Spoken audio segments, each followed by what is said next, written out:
கிறிஸ்துவுக்குள் பிரியமானவர்களே, இந்த ஆசீர்வதிக்கப்பட்ட பிப்ரவரி மாதம் 4ஆம் நாளிலும் தினமுறை இறைவாக்கின் வழியாக உங்கள் ஒவ்வொருவரையும் சந்திப்பதில் மிக மகிழ்ச்சி. இன்று கூட நாம் தியானிக்க இருக்கிற வார்த்தை 1 பேதுரு 2ஆம் அதிகாரம் 20ஆம் வசனம். நன்மை செய்தும் அதற்காக பொறுமையோடு துன்புற்றால் அது கடவுளுக்கு உகந்ததாகும். ஆமென். கிறிஸ்துவுக்குள் பிரியமானவர்களே, புனித பேதுரு அருமையான ஒரு ஆலோசனையை இந்த வாக்கின் வழியாக நமக்கு கொடுக்கிறார். பல நேரங்களில் நமக்கு ஏற்படுகிற ஒரு பெரிய கேள்வி, நான் யாருக்கு என்ன துரோகம் செஞ்சேன், எனக்கு மட்டும் ஏன் இந்த பிரச்சனை, என்னுடைய குடும்பத்தில் ஏன் இந்த பிரச்சனை, நான் செய்கிற தொழிலில் ஏன் இவ்வளவு பிரச்சனை என்று பல நேரங்களில் நமக்கு இந்த கேள்வி எழுவதுண்டு.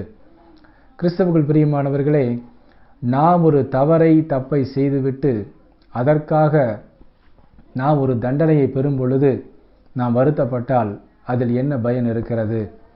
நாம் கடவுளின் பெயரால் நன்மைகளை மாத்திரமே செய்து அந்த நன்மைகளின் நிமித்தம் நமக்கு ஒரு பிரச்சனை வந்ததென்றால், நமக்கு ஒரு போராட்டம் வந்ததென்றால், அந்த போராட்டத்திலும் நான் பொறுமையோடு இருந்தேன் என்றால் கடவுள் அதற்குரிய பலனை எனக்கு கொடுப்பார் என்று சொல்கிறார். ஆம் கிறிஸ்துவுக்குள் பிரியமானவர்களே, நீங்கள் இது நாள் வரை ஏதாவது ஒரு காரியத்தின் நிமித்தமாக நீங்கள் நன்மை செய்தும் உங்களுக்கு துன்பம் ஏற்பட்டு கொண்டே இருந்ததா? இன்று கடவுள் உங்களுக்கு ஒரு ஆசீர்வாதத்தை, உங்களுக்கு ஒரு மாற்றத்தை இன்று கொடுப்பேன் என்று வாக்கு கொடுக்கிறார். இந்த வாக்கின் படியாகவே நாம் அவரை விசுவசிப்போம். இது நாள் வரை ஏதோ ஒரு காரணத்திற்காக நீங்கள் துன்புற்றிருக்கலாம், நீங்கள் நன்மை செய்தும் துன்புற்றிருக்கலாம். ஆனால் அந்த நன்மைகள் செய்தும் துன்புற்ற ஒவ்வொரு நொடியையும் கடவுள் எண்ணி வைத்திருக்கிறார். அதற்குரிய பலனை இன்று கடவுள் உங்களுக்கு இரட்டிப்பாக கொடுத்து ஆசீர்வதிப்பார். ஆமென். ஆகவே கிறிஸ்துவுக்குள் பிரியமானவர்களே, இது நாள் வரை நன்மை செய்து சோர்ந்து போயிருந்தால் இன்று அந்த கவலையை அவருடைய பாதத்தில் இறக்கி வையுங்கள். ஏனென்றால் இன்று கடவுள் நீங்கள் பொறுமையோடு இருந்த இத்தனை காலத்திற்கு உரிய பதிலை இரட்டிப்பான நன்மையாக உங்கள் கரங்களில் கொடுத்து ஆசீர்வதிப்பார். ஆமென். நாம் ஜெபிப்போமா? இயேசு மகாராஜாவே, எங்கள் அன்பு தகப்பனே, இந்த ஆசீர்வதிக்கப்பட்ட புதிய நாளுக்காக உமக்கு கோடான கோடி நன்றி அப்பா.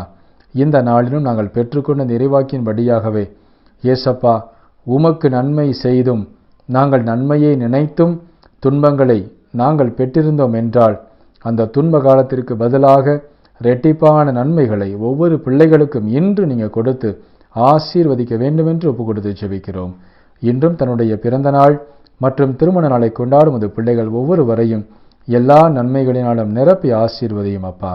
இயேசு கிறிஸ்துவின் இனிய நாமத்தில் ஜெபிக்கிறோம் எங்கள் ஜீவனுள்ள நல்ல பிதாவே, ஆமேன். கிறிஸ்துவுக்குள் பிரியமானவர்களே, இன்று ஒரு பெரிய மாற்றத்தை நீங்கள் இது நாள் வரை பட்ட பாடுகளின் நிமித்தமாக, பொறுமையின் நிமித்தமாக கடவுள் உங்களுக்கு கொடுத்து ஆசீர்வதிப்பார். எல்லாவற்றிலும் நீங்கள் சாட்சியாக நிற்பீர்கள். ஆமேன். தேங்க்யூ.